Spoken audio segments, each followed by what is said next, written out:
Let's do it. All right. Welcome to the Irrelevant Illiterate Podcast. I am Oatmeal Tits, that is Dead Balls, who I just found out today threw away his high school diploma because he thought he'd never need it. And I asked him why he threw away his high school diploma. He's like, "'Cause fuck that, man," which is the greatest reason ever.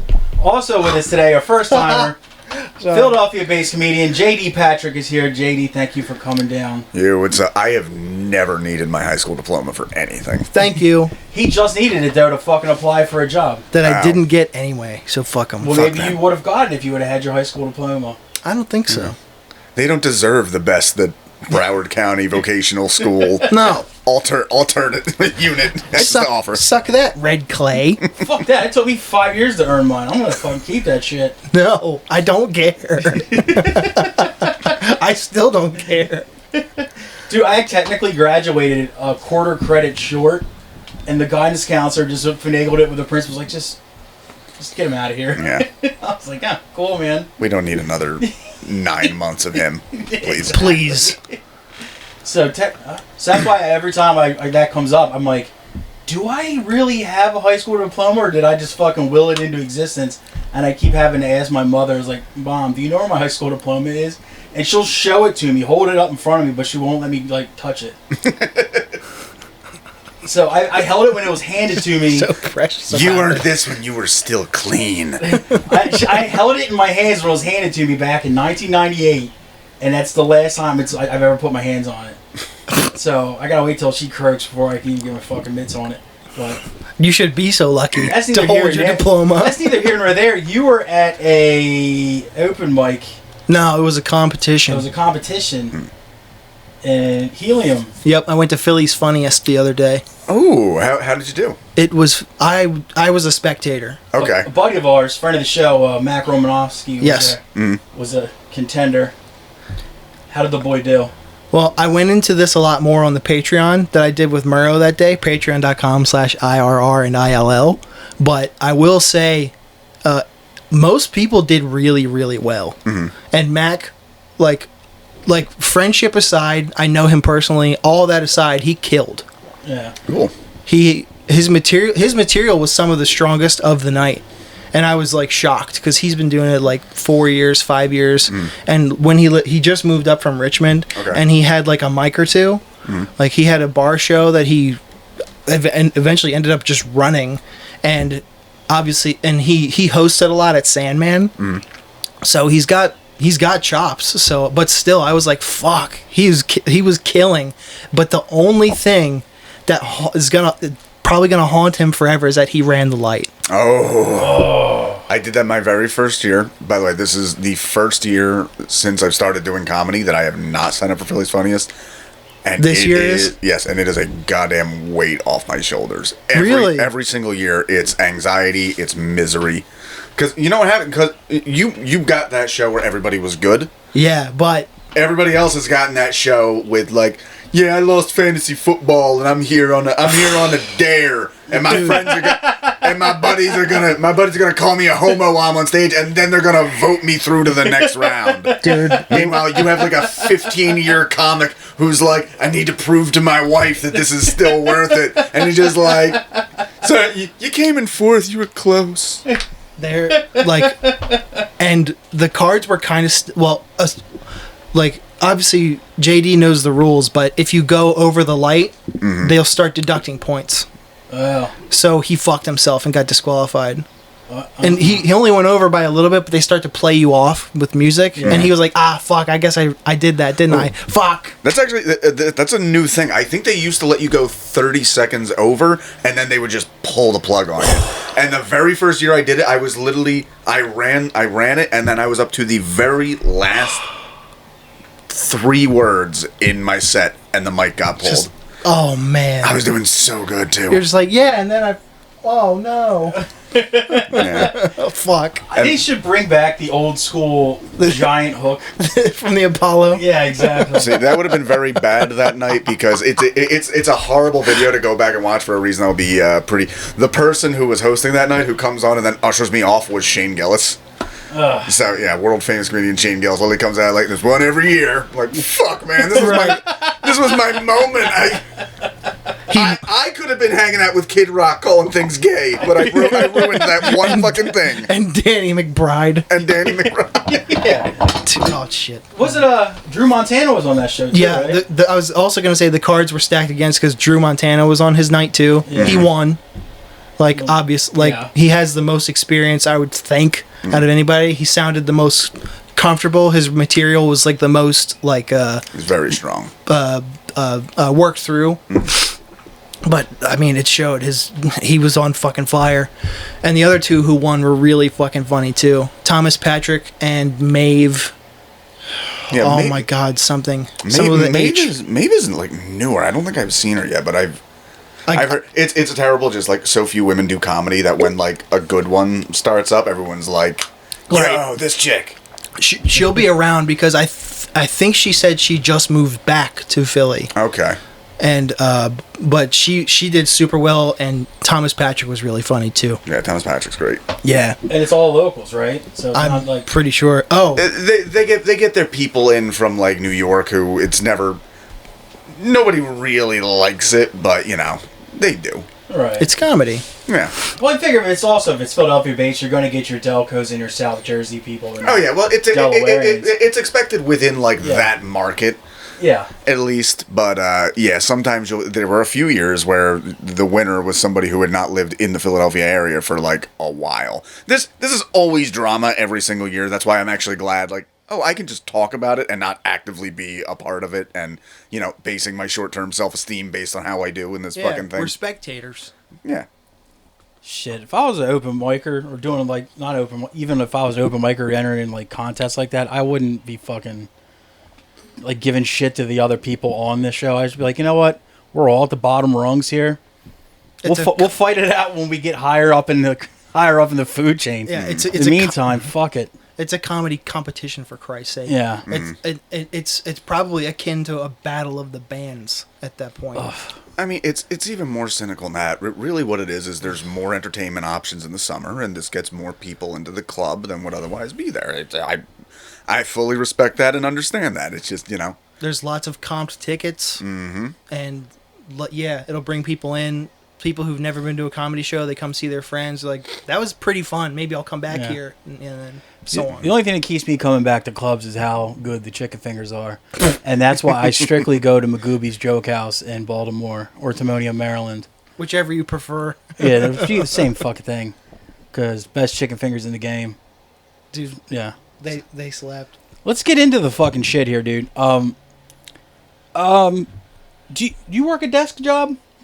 I mean, or desk-ish? It's desk-ish, but I work from home, so I work on the couch with like a nice top and no pants. But do you have a company email going? Yes, I do. Okay. You want to take it? So, some of my favorite memes of all time come from the norms that I work with. Okay. Like we live our lives in the world of jokes and funny. I'm easily 23 and a half hours a day. They have no idea the darkness of which we find entertaining, but boy, do they try. See, I work a labor job, so I gotta strictly rely on relatives and former coworkers on social media to get my daily dose of jocularity and normie memes. But this is we brought the highlight reel. This is I hate being a snob, but it's so fucking true. Like, yeah, it's so good. It's like some of them are like these are ones we bring in ones that are so fucking bad that you still kind of laugh because you know that at home it's some saucy aunt who's just like, oh my god, I can't believe I'm gonna put this on up today. I gotta send this to Mavis. They're not ready for this one. Or it's just like your one like cousin that's like 51 and still has like a soul patch. He's just like, dude, this is fucking insightful. This is totally about me, and they just put on there. How did you know what my cousin Curtis looks like? Like this one here from Dino. Sorry. Like this one here from my buddy Kenny here, who's a normie. Be a Fruit Loop in a world of Cheerios. Inspiring. It is. So I assume that means he's gay because it's very colorful and rainbow. You see the font? Yeah. It's colorful as shit, right? Does he know he's gay now? I mean, you need to inform him. I think that's like... Erica, your husband, gay. Holly, I know you were still a little baby, but I got some bad news for you. Your dad... He's a Fruit Loop in a world of Cheerios. He's definitely a Fruit Loop in a world of Cheerios. I'll leave it at that. He followed his nose right up another man. Right, he put his toucan right in Sam. But now our mutual friend Garfield the cat, who we were discussing earlier, he's here on this beach here. He's got his shades on. He's got a surfboard. He's got a pop with a straw in it. There, that's what some people call soda. So you know what he's saying? You know what he's saying? I can't imagine. Call work. Tell him I died. That rascal. I saw that one. Man, Garfield. Oh, fuck, dude. You know what's funny? For being involved in so many, like work art kind of thing of, like, the I Hate Mondays, boy, does he have a bad work ethic. He really does. A terrible work ethic. You'd think he worked hard. It just comes naturally to him. Yeah. Now, speaking of cats, this one here, since it says a Tuesday, is this cute little kitty here. It says, hey, remember, even lions were kittens once. Keep up the hard work. Happy Tuesday. See, the disconnect is beautiful. See, when I woke up this morning, I was instantly seeing which firearm in the house best cleared my teeth without chipping it. And then, it was like bloop bloop, showed up on the phone, and I was just like, what's this here? Oh, it's a cute little cat. What the fuck's this asshole got to say? Then I was like, then all of a sudden, all you hear was the click clack of the barrel just leaving my mouth. And I just slid it between the mattress and the box spring. And I was like, maybe tomorrow, but definitely not today. Not today. Not today, man. And I got up and I went and got my coffee and I started my day. And you know what? It was worth it. So thank you, little cat. I love the Happy Tuesday as a non sequitur. It's like, you'll be a lion one day. Happy day it is. Like, you'll be a lion one day. Happy Hanukkah. You'll be a lion one day. Investigate Building 7. Like, you can put anything in there. That would be great. All ugly ducklings. One time, grow up to be this. Like, investigate Don Henley. He and Lee Harvey Oswald have never been in the same room together. Like, what? Okay, so this actually happened like a year ago. Me and my I used to have a podcast that's now mainly a YouTube channel called KYGY2K. Me and my nerdy buddy who's into collecting shit, like just watch a bunch of shit that 90s The Nostalgia kids grew up with. Podcast. Exactly. Ooh. I checked it out. But I forget how, I think I was just drunk one night and I stumbled onto a hashtag online. And you know when you do that, like you find a hashtag that's trending on Twitter and you're like, what the fuck is this? And then you investigate and it's no clearer. Well, I saw that. Me, every time I've ever tried to use Reddit. Exactly. Yes. So I got it and I just insulted the people using it and I went to bed and I woke up and there were 1,000 teenage My Chemical Romance fans angry at me. Fuck yeah. And I was going through it, and basically what ended up happening is because I'm a comedian, I didn't take any of their stuff seriously, and I was responding to every single one like, oh man, that's kind of harsh. They ended up liking me, and we went viral for a day, but Sick. But it was funny that one of them was like, because I had literally said, like, you guys are dorks, listen to KYGY2K. And then somebody commented, like, yeah, that's right, ignore your friends and listen to my stupid podcast. Fuck yeah. but they included just a photo of Pete Wentz. Oh. For no reason. Like, he was the one. And I did comment back, like, I don't really get that, but I mean, hey, don't support your friends and listen to my podcast. It does sound like a Fall Out Boy song. Ooh. Just saying, they had the very long, dumb titles. See, I would have been reading that and be like, oh, well, if Pete Wentz endorses this podcast, that means I'm going to go listen to it. I actually... that's a missed opportunity. I did the opposite. I tried to start my own hashtag. I told about it in your other podcast. I was trying to start a conspiracy theory because I just wanted to see how hard it was to do. And my conspiracy theory was that Lee Harvey Oswald didn't actually get shot by Jack Ruby and that he actually just had minor facial reconstructive surgery, learned how to play guitar and piano, and changed his name to Don Henley and started the Eagles, and then was currently living as Don Henley. And I started the hashtag investigate Don Henley. And I would just put it on pretty much anything I posted, no matter what it was. And it's harder than you think, starting a conspiracy theory. Like flat earthers weren't going for it. Nobody was going for it. Follow the breadcrumbs. There's a new kid in town. LBJ, facial reconstruction. How do you start a conspiracy? The information's out there if you know where to look, is what they always say. I was like, I think there's like different tiers, like difficulty ranges. First off, if you start at a base of the Jews, you're playing on easy mode. yeah. You gotta. That's like kind of like low hanging fruit. Like George Soros is like, yeah, whatever. It's a pop fly, dude. Everything. Then you gotta make them come to you. I think. Yeah, I think 9/11, George Soros' space laser, flat Earth. It's like, those are all just easy pickings. You gotta come up with something really good. Yeah, the holographic moon and shit like that. The no moon at all. There is no moon. I love when people get to that level. Like it starts out with like it starts out with Building 7 and it ends with like there is never a moon. I know this. God. There was never a moon is like it's on par with flat Earth because it's just. What's the whoever's like doing it, like throwing up a hologram of the moon or lying to people about the Earth being around, what's the payoff? What's the gain? The weird thing is a lot of them all come back to like Christianity in some way. The whole thing with flat Earth is not only like Bible specific, but if you listen to these people really go off, their whole thing is like, no, they told us that we're one small thing in a galaxy because they don't want us to realize how powerful we are in our direct connection with God. So they want to make us feel tiny and obsolete. And that's why I've learned crackpot math for the last 7 years. You're not kidding. I've used my power to start a YouTube channel where I film videos of me sitting at my dining room table in the dark. Front facing camera from down here, like.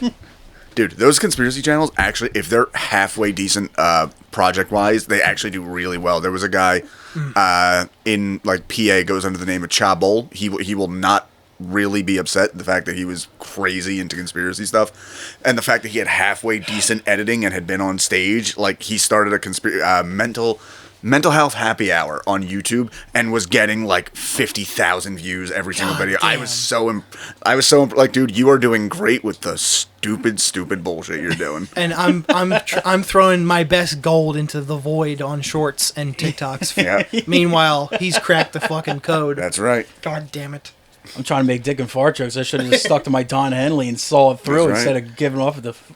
Jesus Christ! It's never too late. Do you have any more? That's all I had for my daily jocularity. Do you got something for me?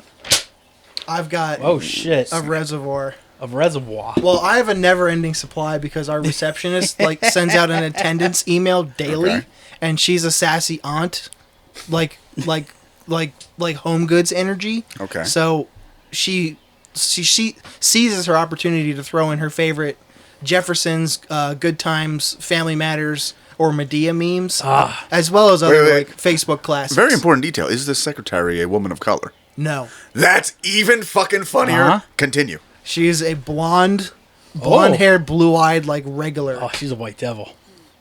Indeed. She's a white devil. You know what I think is funny is that these ladies, this is what's playing out in their head, is they're at their computers and they hit send, and then they kind of wait and listen for a second, wait for somebody just to go, she did it again. You know, just like exactly right. She is Mozart waiting for the orchestra to kick in. Just hand to the ear, just where is it? Bum bum bum bum. Where's my fucking crescendo? Someone knows to walk by her, just be like, that was a good one today. Yes. Where do you find these? What did she send you today, buddy? Let's see. I'm gonna try which one was today. Doing crunches twice a day now. Captain in the morning, Nestle in the afternoon. That's pretty clever. That's pretty clever. I like that. I was like, okay. I donate. I was like, okay, Captain Crunch. What's the other one going to be? And then I didn't even. Nestle, it just really slipped my mind. Huh. The fact that I procrastinate and still get everything done is the reason why I can't stop procrastinating. Well, that's just That's just a fact. Brevity. too much for too little. Here's a silly one. When Miley Cyrus is naked and licks a hammer, it's art. But yeah, it is. But when I do it and I'm drunk, I have to leave Home Depot. That doesn't seem fair. No. Let's see. This one might be directly relative to both of us. Oh. I walk around like everything is fine, but deep down inside my shoe, my sock is sliding off. Oh, Okay. Like, damn. That just sounds like a cry for help. That just kind of fucked with me a little bit. You remember Grumpy Cat? I do remember Grumpy Cat. Who could forget? Exactly. He was the voice of a generation. Legend. So you finally decided to come back to work. Remember she was out the other week. Oh yeah, yeah. Your plug was out. She came back. Your connect was out. This was her first shot back. Bunch of junkies running dry on that 1 week, huh, dude? I was like, man, How the fuck am I going to start my work week? So you finally decided to come back to work. What near-death experience kept you this time? Netflix? Called out. Damn. Unbelievable. Shots fired. I know, dude. What's their problem with Netflix? Let me see. There's two more. I'm trying to pick which one's better. Neither. Fair. According to David Attenborough, Earth would be a pretty nice place if it wasn't for all the people. And honestly, I have to say I agree with him on this. Now, that's just crotchety and rude. I don't see Dave saying that. Nah, he's too highbrow for that shit. Yeah, that's some beneath him shit, dude. You ever heard his accent? You wouldn't say that. It's classy. And last one, need a professional way to say, I do not care. Don't mention this to me again. I'm experimenting with how many apples I need to eat a day to keep everyone away, whatever their profession. Sounds like she's been eating crab apples, am I right? I was gonna say. You ain't kidding. Oh man, those all need an edit. Or three. They still wouldn't be as good, but it's like setup, punchline, and then just another sentence for no reason. How fun of a gig would that be? Punching up workplace memes. I would take it in a fucking heartbeat. I just add dicks to everything. I would send them. It'd be like a fucking highlights magazine, like find the hidden picture. It'd be a normal Medea meme, but there's somewhere in there is a dick. I would turn those low quality like videos of people like backflipping off roofs and hitting the ground too hard into GIFs and just send those instead. It's like now it's animated. Welcome to the 21st century, everyone in the office. Now, speaking of the internet, this goes a little more romantic. This has to do with... Are you a fan of pornography? Yes, sir. I worked for a pornography company for a number of years. Whoa. It wasn't. It was a desk job. I edited it. The only thing is, I did have one day where I met and then got to be the personal chaperone for the evening of now disgraced porn star Mr. Ron Jeremy. Oh, the hedgehog himself? Yes, he and I went to an Ari Shaffir show, and then we Sick. went backstage at a Guar concert. It was one of the craziest nights of my life. Damn, that's a bucket list thing right there. Yeah, and That's now he's in jail till he dies. And honestly, I know you just say it's a desk job, but if I've been watching a lot of pornography, and sometimes desk jobs turn out all right for some people. You know, true. According to Brazzers, at least. Well, if you go on to Instagram or any of the social medias, a lot of these starlets and actors, they have their own social media pages, and on it you will find some of the most romantic comments from their fan base. And honestly, it's pretty much just some of the most beautiful things you'll ever written. Now, this is a picture that was posted to Instagram by America's favorite stepmom, Ryan Keeley. This is her and just a friend of hers, just hanging out, just chilling, doing nothing. And it says, a couple Sundays ago, I had the best Sunday with a girl can I have with Moody Mary XO. That's all it is, just a little, hanging out with your friends. To which, this is what everybody was replying to her here. Now, Rainier Weiss 174 says, what does best Sunday mean? ... Naked in the pool with a lesbian? That would be my idea of best Sunday. ... It would be if I would be a woman.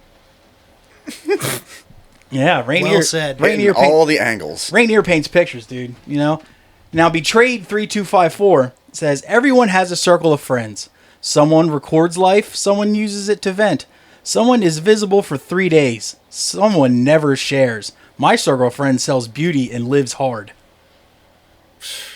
What that means, no fucking clue. You lost me. These are far more dignified than I was anticipating. Yeah. And actually, none of these have had the see translation button yet. Now, this is from Rebecca Guzman. It says, I'm a smart person. I just do stupid things. I don't know what that's in reference to, but right underneath of it, from Peacocking Gerd Chen Wolf Hard Kimboy, says Wordy. brave hoary doll, hefty swallowed heart emoji. And a bunch of dollar emojis above it. And that was a good one. And then we have my buddy J Moneyman 357. Shout out Jay. J Moneyman 357. You know, he's usually the first 356 Moneymen. God created the world in 6 days, rested on the seventh, but it took him thousands of years to produce someone as perfect as you, Ryan. I'm Joshua. Say, are the DMs open? If so, can I message you right now? Kiss emoji, kiss emoji, kiss emoji. Which our friend Peacock, Gert Swing, Wolf Hard Kimboy comes back again.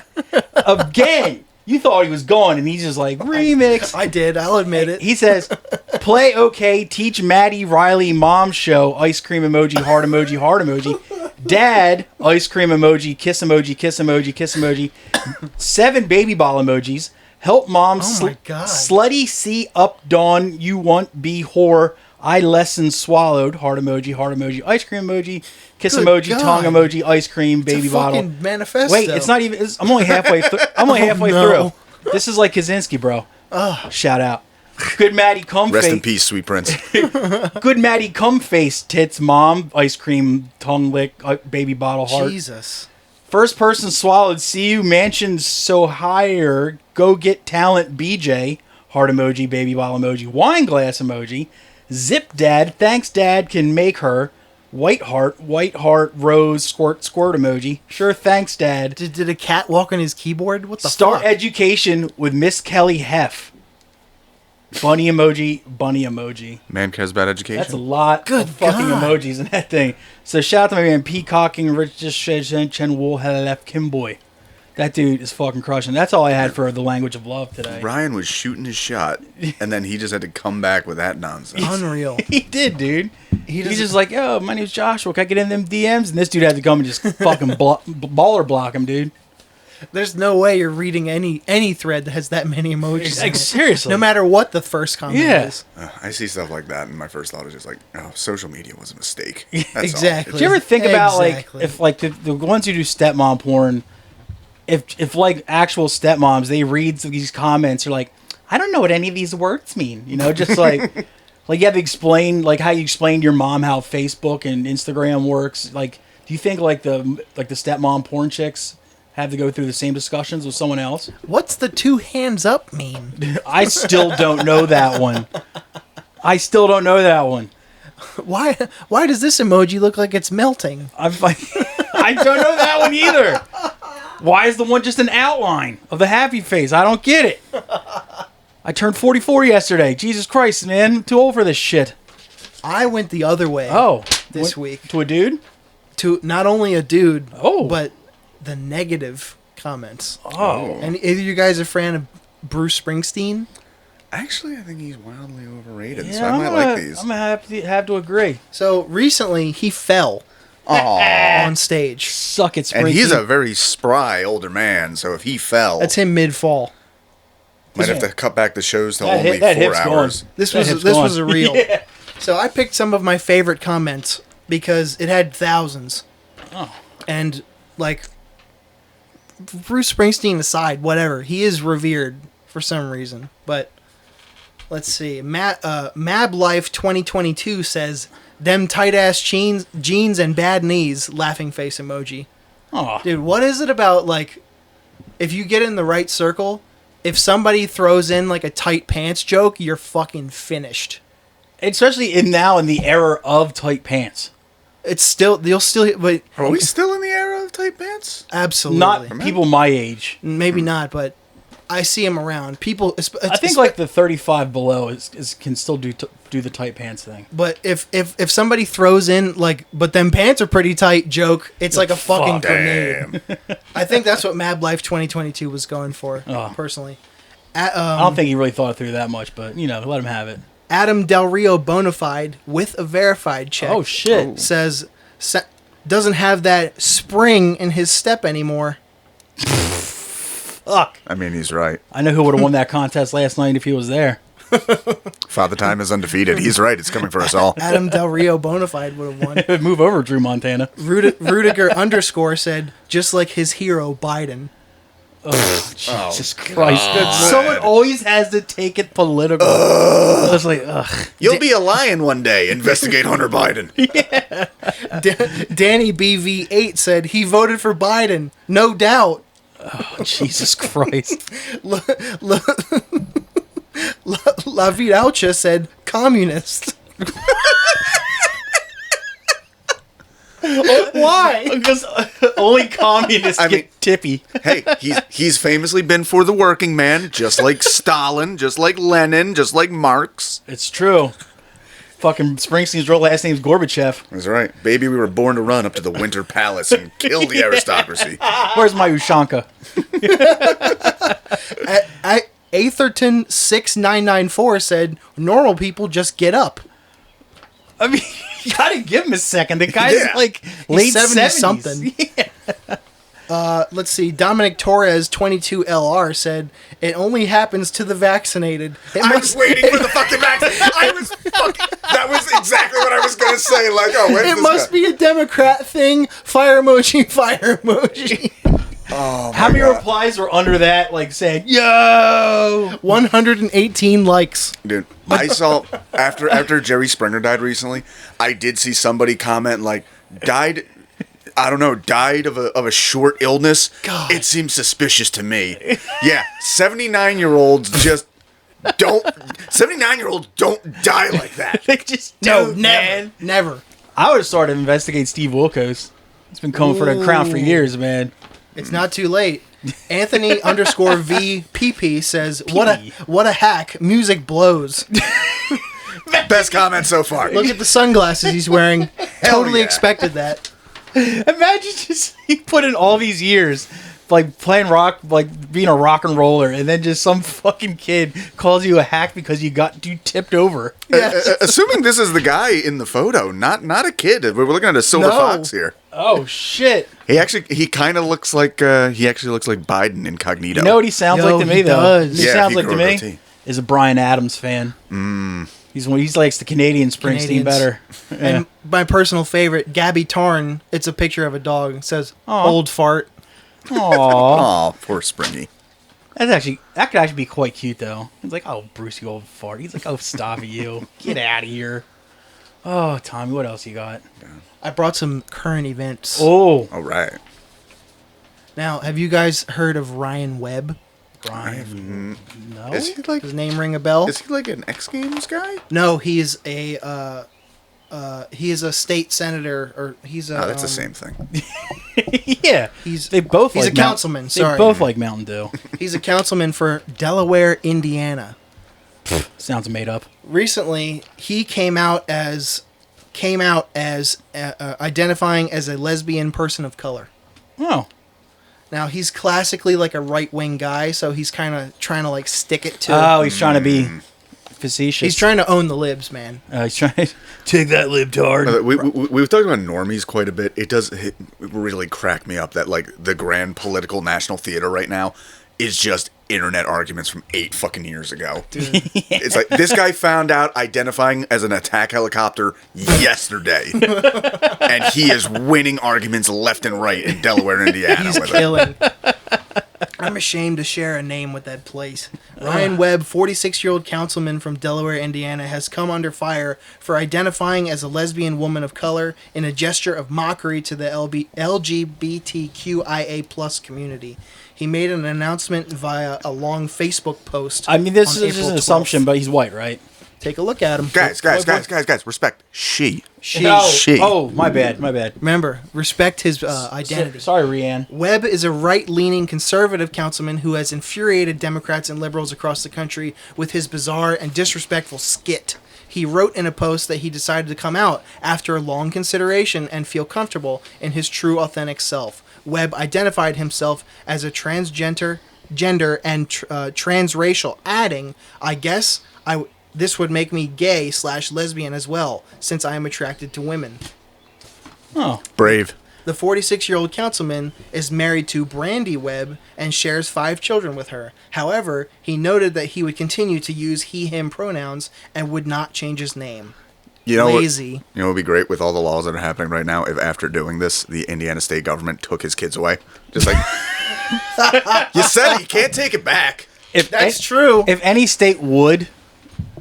if any state would, that's a great fucking. I mean, we'll see a legal thing at some point. Like, no, you can't just declare that and then take it away. If you declare yourself black, trans, and lesbian, you're stuck with that for like 3 weeks minimum. It's three knocks, no take back. Yeah. Soon after Webb made the Facebook post, people from the LGBTQ community began to condemn him for mocking people from this already marginalized community who had gone through so many struggles. People were not only furious at the 46-year-old councilman for ridiculing the trans community, but also because he made a joke about being a person of color when he himself is a white man. Randy Webb continued his skit even after the council meeting and took to Facebook to share several posts. In one of them, he wrote that he received words of support and encouragement from a lot of people. Many right-wingers grasped... Rachel Dolezal. Lauren Boebert. The boobs. Who the fuck? Marjorie Taylor Greene, probably? MTG. Notorious MTG. Evil Tits Star. Grasped Ryan Webb's mockery and played along by sending their positive words of support. Oh, and God. here was his first... this was his selfie he put out. I mean, I gotta say, I am very trusting of anybody with a camouflage cell phone cover. That's not just any camo. That's like a lighter forest that either is light forest or snow camo. That's like for like the forest moon of Endor. You're trying to blend in there. Well, he doesn't want to, like, he drops it in the thicket while, he's out front of the... Ready for an awesome day. Hope everyone has a great day. Jesus Christ. What pistol a in fucking... his belt.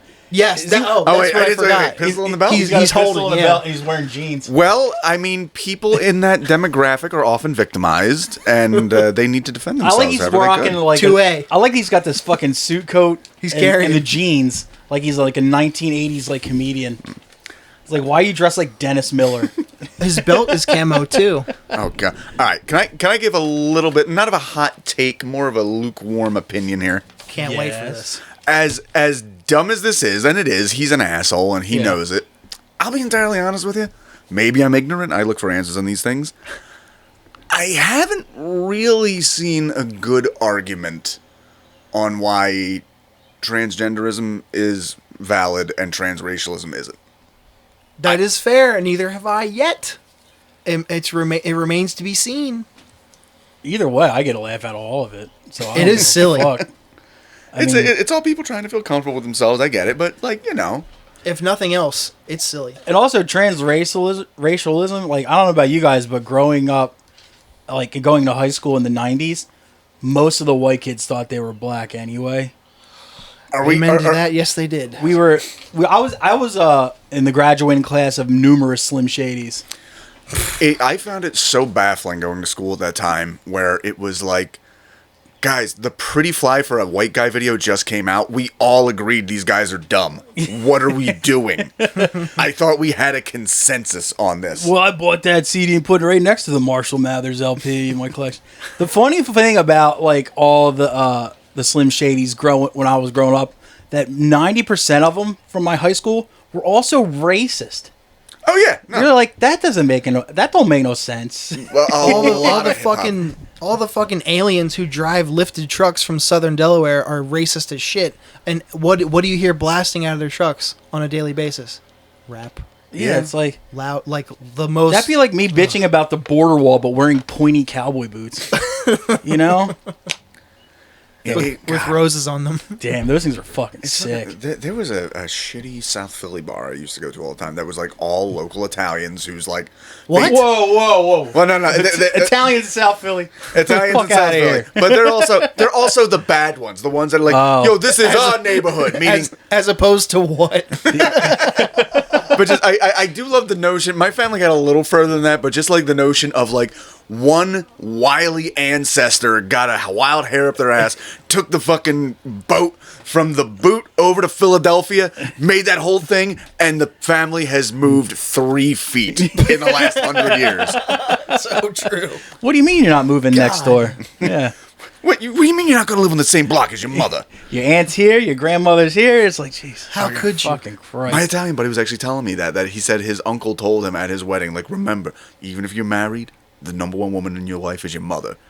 You fucking loser. Gross. Oh, my God. We actually had a kid that always tried to, like, pass himself off. I used to work with him, and he used to try to pass himself off as Italian. Turns out the entire time he was Puerto Rican. We're just like, what the fuck? That's Why? Like, so much better. John Leguizamo, piece of shit. Yeah, seriously. Oh, but I was going to say, that bar I went to, they would play hip-hop all the time, and yet they were all extremely racist. And I asked them, what's the deal? And they're like, this is the music the girls like. Like, I don't think that's the case, Mario. It's like, yeah, the girls may like the music, but then they're going to walk in and see a bunch of, like, 40-year-olds in tracksuits. Yeah. It's like, man, I love that DMX, but so help me God if my sister brought him home. You lock the door and you say, now you can't leave. Remember that movie where they did that and the bad guy was Italian? That's my hero. Then X gave it to his sister. So true. Rest in peace, X. What else is going on in the news, bud? There's a man being sued for leaving his blind date and her 23 relatives at a restaurant with the bill. Well, it'd be split 23 ways. A man in China ended up in a legal battle after walking out on a blind date who expected him to pay for her and her 23 of her relatives. I was going to ask where in the world was this happening? China. Her face is censored, but that's the way of the question. Is everything there censored? That's the confused, yes, the confused family. It's a very thin blur spacing. Yeah. Uninvited guests. The man identified in local reports as Mr. Liu has found his prospective partner, Miss Zhang, through a matchmaker and arranged to meet her at a popular restaurant in Jilin province. To Liu's surprise, Zhang arrived at the restaurant accompanied by 23 relatives who joined them on their date. The restaurant staff later informed Liu that the woman's family ordered a significant amount of expensive cigarettes and premium alcoholic beverages.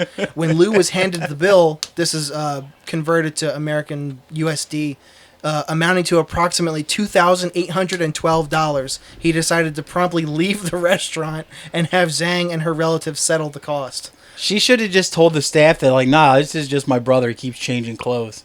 That was racist.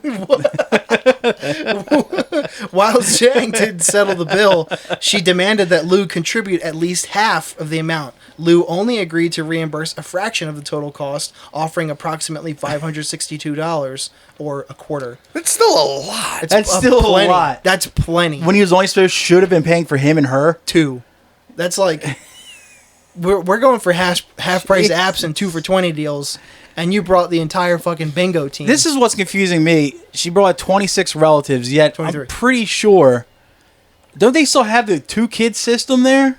No, they haven't had that in a while. It's been gone. Damn, I'm really coming off racist now. But yeah, I thought you were going to have 2 kids. Well, apparently, fucking her dad and mom like made up for lost times. Like, well, my mom and dad can only have 2. I'm going to have 23. It forced Zhang to ask her relatives to pay for their share of the total bill, and she took him to court.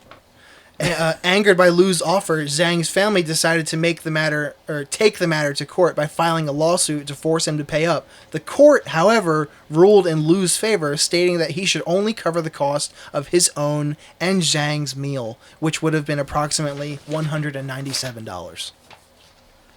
Jeez. That's still a big goddamn fucking meal. Yeah. Where the fuck was this? Yeah, what mukbang was this? That's like a table of 3 or 4 at Fogo de Chao, I think. Yeah, not including drinks. Yeah, Fogo's like 70. This is where I got confused, because initially as this starts, I think like, okay, this must be like a small rural community. It's almost bringing Italians up again, like The Godfather, where like if you want to talk to the daughter, you need to get through like 15 fucking great aunts first, and you make sure you're not gonna fuck her when nobody's looking. But based on the money, like, was this just like a really? Is this a Mormon Chinese family? I mean. They do love their Christ. Christianity, so who knows what's gotten over there by now. I don't know. Man, chivalry is dead. Apparently. I mean, obviously it was a Chinese food restaurant. Oh, Jesus Jesus Christ. You don't know that. They might have been in America Town. Yeah, I don't feel They good. were at Five Guys. That's how it got so I don't expensive. feel good about that. Yeah, Five Guys is fucking expensive. Yo, it is. $6 for a For milkshake. no Get good, out of no here. good ass reason either. Yo, don't you fucking talk bad about Five Guys. Fuck. Five Guys. What? I got one more story. That's a hot take right there. You guys drink beers? Both of you? I do. Too much.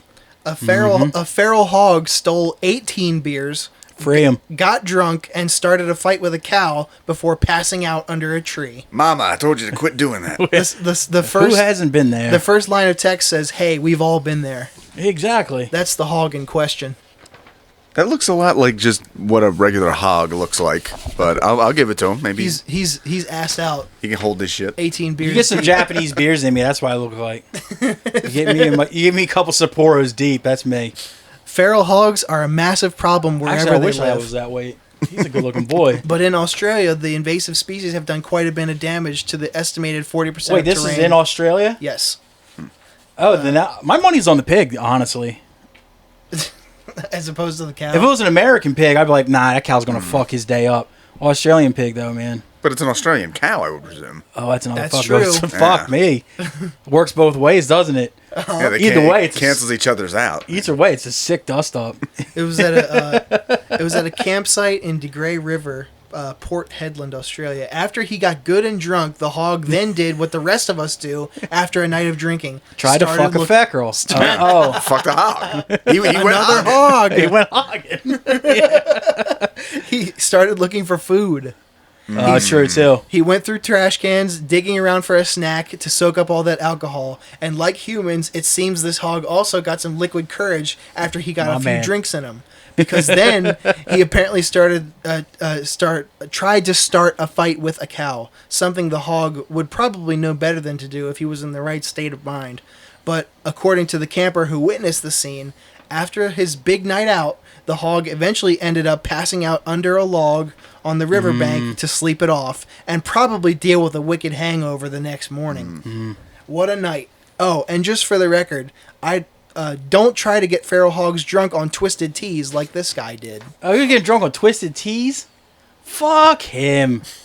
If you would say anything else but Twisted Teas, I'd have been Team Hog all the fucking way.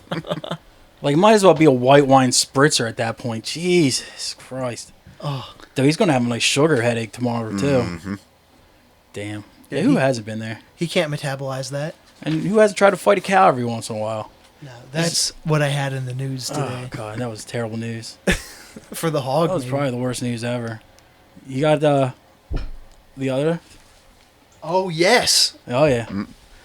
This is another pornography related. It's all comes back to porn. All full circle. Okay. This is a segment called How Do They Party? And how it works is thusly. We bring us an actor or actress to the table. And just by my look alone, we have to guess, how does this person party? Okay.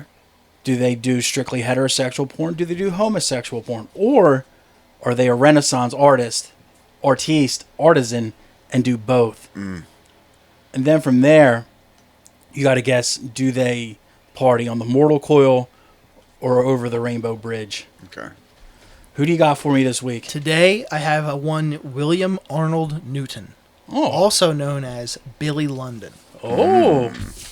Take a gander at Billy London, much like a Billy Idol. I like it Okay. now. Okay. Born, Handsome gent.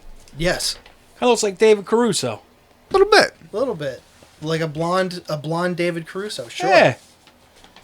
Now, what? Let's just call it what it is. Make a judgment call. What do you think he does? What is his specialty? Well, going by the denim jacket. Genre, if you will. Billy London. Definitely. Yeah, he's an adorable little twink. I'm going to go artiste. I'm going to say artisan. I'm going to say he Both? dabbles in both. He's a switch hitter. Yeah. I think I'm gonna stick with gay. I'm gonna say he's a bottom. Ooh. JD nailed it on the fucking head. He is on the gay. bottom. He does gay and is a bottom. Hell yeah. Oh. Good for you, bottom Billy. Billy Bottoms. He's also He's from South London, am I right? Oh, Soho. Birmingham. Bow. Birmingham. He starred in films from 1987 to 1994, such as Hard Choices 1, Head of the Class, Imperfect Strangers, Balky. Sex Waves, Unloading It, Grip of Passion, and is credited with a compilation Best of Eric Manchester. Oh. So he didn't get his own best of compilation? Eric Manchester gets all the good parts. He does. Wait, Eric Manchester. Billy London. Have we ever seen them fucking each other in the same room? They settle like football beefs that way. He also has 2 directorial credits. Oh. Dream Doll and Dream Men Dirty Dialogue. Oh. That was in 1989. He directed those. So he is an artiste. He's behind the director's chair too there. Correct. Now, importantly, is he with us or is he not? Given the time period, I'm gonna sadly guess that he is probably no longer with us, and HIV might have been a factor. Going solely from the time period and the genre. I'll be an optimist. And a bottom. I'll be a bottomist and say he is. I hope still he with is. us. For the sake of Mrs. London. Yeah. Mama London. Think of Mama London. There's a reason I picked this story. Uh-oh. Oh, shit. Billy London, a gay male porn actor also known as William Arnold Newton, was killed October of 1990, and his case has been cold ever since. Oh, no. Until about 2 months ago. What? Okay. Los Angeles Police Department Detective John Lamberti, with the help of Circus of Books documentarian Rachel Mason and amateur sleuth Clark Williams, have solved the case and identified the murderer, according to the WeHo Times. He was last seen at the Rage nightclub in West Hollywood, and his head and feet were found in a dumpster in Santa Monica. Damn. So his cause of death was dismembered. Damn. He was a bottom, but they took his top. Yeah. And his sides. and his tootsies. And also his very bottom. Yeah. Yes. His tootsies. Daryl Lynn Madden, a former self-proclaimed white supremacist and skinhead who now identifies as an Orthodox Jewish woman named Daryl Lynn Madden, is the suspect, Jesus. according to the WeHo Times. Fucking what? There's a lot of meat on the bone here. Wait, are we sure this isn't Andrew Webb trying to do his thing? Yeah. Where Did Webb get us again? Investigators. You just got webbed. Investigators. A sticky one. Investigators made the connection to the murder after Madden pled guilty to killing a gay man in Oklahoma named Stephen Domer and another man named Bradley Qualls, who had been Madden's accomplice in Domer's murder and had since confessed to abducting, robbing, beating, and strangling London to death. So he confessed, so that helped them find the murderer. In the early 90s, Madden was a former gay porn actor named Billy Houston, who WeHo said... Guys, Billy City, come on. Yeah. So was it like... That's like the rap beef of the gay porn world. They committed his murder in a gang initiation into the Chaos Squad skinheads, according to a report from the LA Times. Awfully wordy. Yeah. Later, Madden shot and killed Qualls in a recorded confession on the murder of William Newton, or Billy London. Madden said she abducted London from a Santa Monica Boulevard club, and that her and her skinhead friends had seen him walking along the street targeting him. So damn. They put their arm. She put her arm around his shoulder, beat the crap out of him, and ended up strangling him, matching the coroner's findings. Madden claims she didn't dismember the body. Shortly before the 30th anniversary of the murder, authors Christopher Rice and Eric Shaw sparked interest in this case, inspired by the HBO documentary series I'll Be Gone in the Dark, based on a book by Michelle McNamara. Patton Oswalt's wife. Yeah. Correct. It's a good doc, too. Mm-hmm. Yeah. And then Emmy-nominated Rachel Mason, known for writing and directing the widely popular Netflix documentary Circus of Book, started searching for clues within the LGBTQ community on the murder of London. William Arnold Newton's murder will be the subject of a Circus of Books follow-up documentary coming soon. Damn, they should make a fucking real movie out of that. Have Steven Seagal as the detective. Anybody seen Billy London? Ah, he's so good. Did you ever find the rest of his body or just his feet and his head? It didn't say. Like a little gay Mr. Potato Head. Leave his little hands too. Mr. Potato Butt. Mr. Potato Tushy. Damn. So That's brutal. Right? so white power skinhead turned Orthodox Jewish woman. Orthodox Jew. Huh. But is it implied that there was another transition in there? Was it man to woman as well? You'd be correct. Man, He feels like a woman. there ain't nothing new under the sun. That's one of the songs we're doing next week, by the way. Okay. Let's go, girls. Okay, I'm an Orthodox Jewish woman. You're confusing that with That Don't I Impress Me am. I Much. fucked it up. It's like I just want to go opposite of everything I am. So I'll go from man to woman, from skinhead to Jew. Orthodox Oh, Jew. Jesus. Yeah, so that's like, you're not even just going Jew, you're going ultra Jew. Yeah. Because you can't just You're become going a curly Aussie. fry. Oh, you know what I wonder? Orthodox Jewish women have to cover their hair in public, aside from from their husbands. I wonder if perhaps Wigs. they had a balding issue, and that's why they just... This was all a long way to get a nice wig. It's true. They played the long game. Made friends with a nice Indian girl to get that good hair. And you know Yeah. what? They're not going to a male prison either. Man, They played the long game. Did she get married? You have to, I feel like as a Orthodox Jewish woman, you have to get married. I think. How many surprises did her husband? What do you mean, It's like, Billy? you used to be what now? And you did what to the who? And you had a what? And he used to stick it in the where? Huh? Billy Houston and Billy London? You took his feet. Was he wearing nice shoes? Eric Manchester?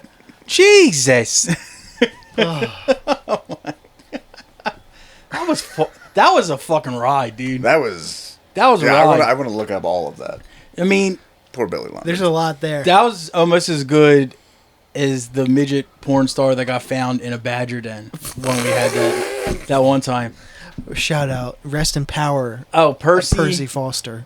Now, are you sure that midget didn't transition from like a tall person? Dude, this guy, not only was he a midget porn star, but he was also an impersonator of Chef Gordon Ramsay. It was a. It was fucking amazing. That's a Mad Libs I wasn't He expecting. was found.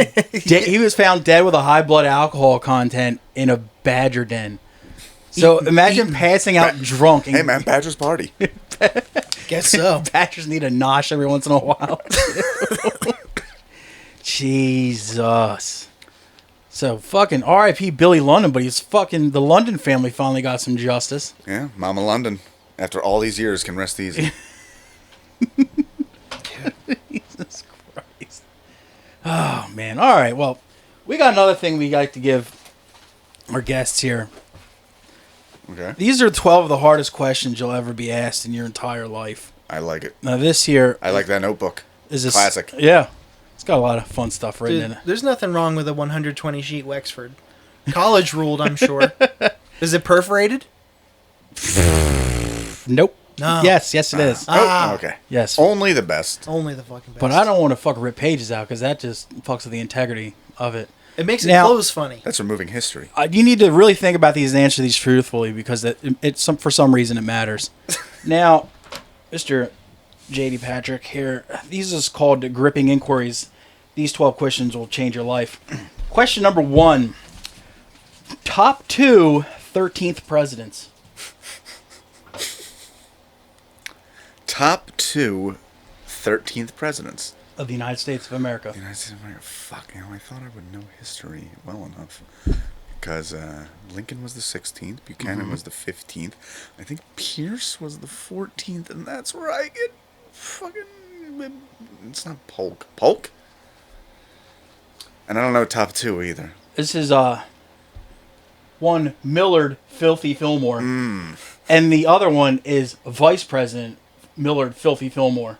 Ah. Because he was actually the vice president under one Zachary Taylor, who died in office. Millard took over. It's Miller time, baby. Yeah. It's Millard time every day, dude. So the first one automatically gone wrong. Got an extra there. All right. Question number 2. Both of a flounder's eyes are on one side of his head. It's true. How corny is that? It's pretty gay when you think of it. Yeah, dude. I mean, come on. You ever see how they swim too? Just like.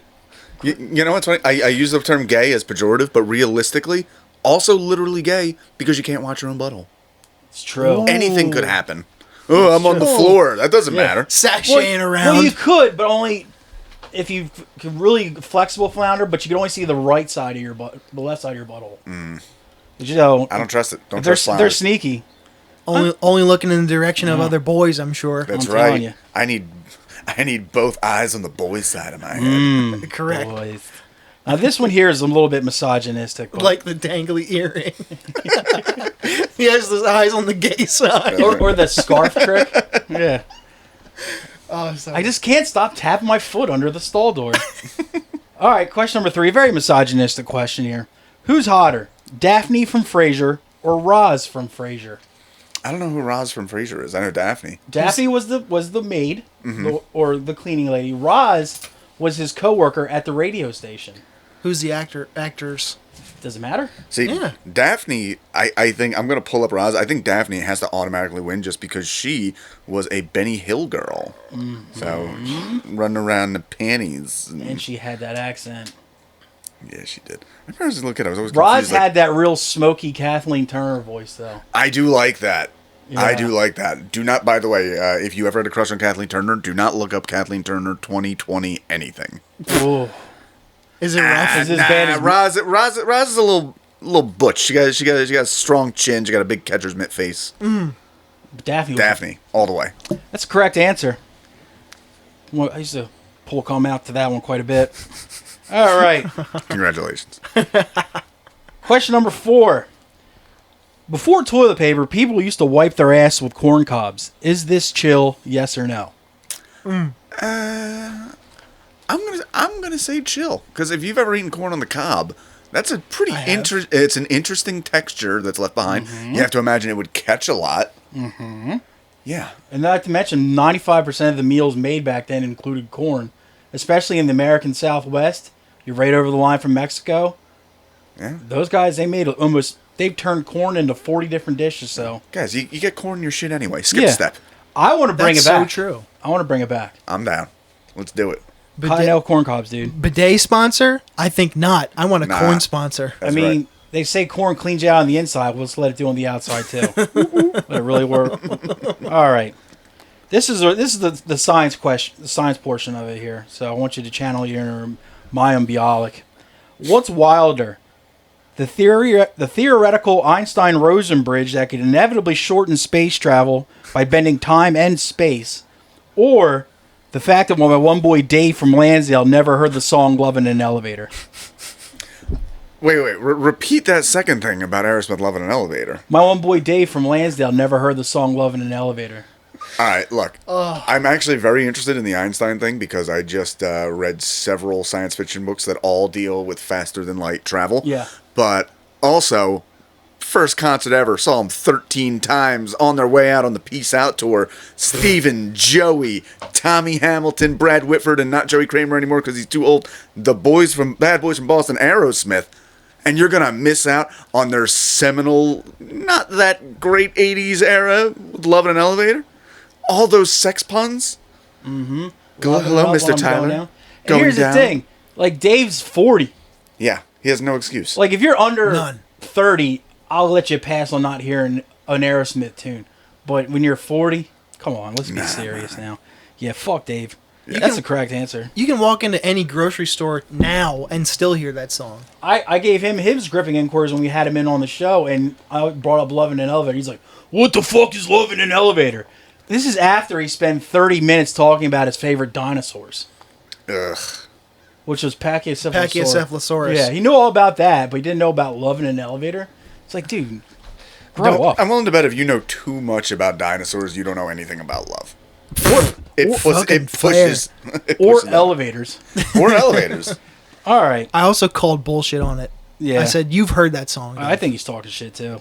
Agreed. All right, number 6 here. Between the events of Muppet Babies and The Muppet Show, Skeeter disappears without nary a trace.